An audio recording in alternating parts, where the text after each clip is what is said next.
was born in St Andrews in Scotland, which is about 50 miles north of Edinburgh. So it's over the Forth Road Bridge, which is probably one of the most famous ones. So you go over the bridge to get to St Andrews, which is about another 50 miles. I went to a junior school, which was 40 pupils. So we had things like hot milk in the morning, because a lot of us come in on coaches from surrounding areas.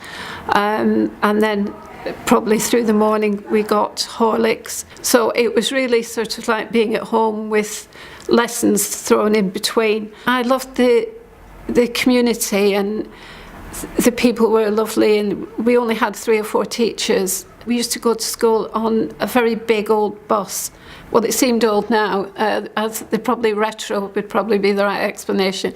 So it'd be sort of 1959, 60. And I can remember going, and it was thick snow, and the bus kept bouncing, and we were all laughing. And it's certain things that you never seem to forget. And we got to school, and the bus couldn't get us home. So my father came to meet me, and we walked home in the snow. But we didn't get off with not going to school because it was snowing. Well, I was marched back the next day. So these kind of things just remain with me, and I think we seem to miss things like that in life now. My parents decided to move to Poulton-le-Fylde, which is outside Blackpool, when I was about 11.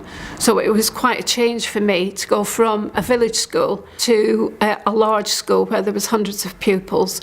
And I did struggle to make friends, but I think it was because I was looking at hundreds of people trying to make friends with, instead of a small group.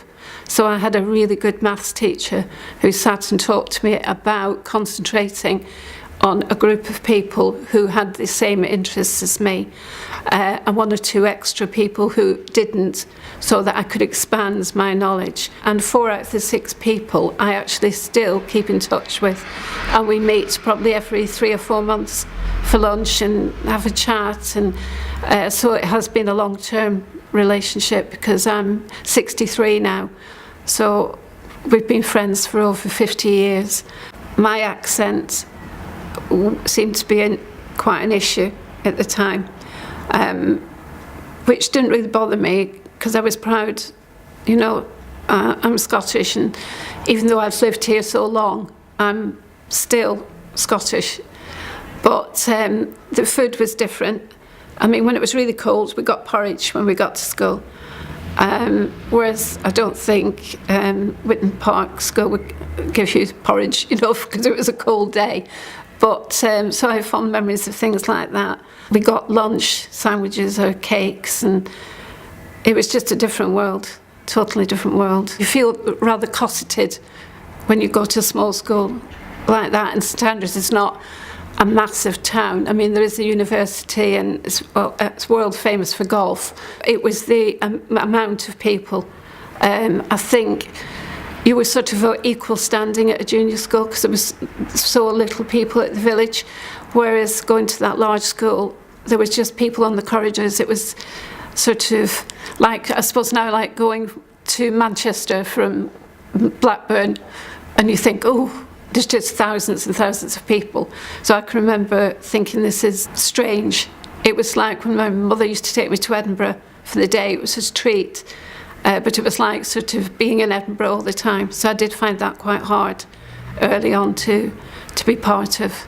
If I'd gone to school now in St Andrews, I'd have an iPad, and because of different regulations, I wouldn't be getting porridge from the teachers on a cold day, and so it is different. So, but I did enjoy the school when I moved. First few months, 6 months, I struggled with it, and I don't know whether that is from being a child and moving, but I don't jump in.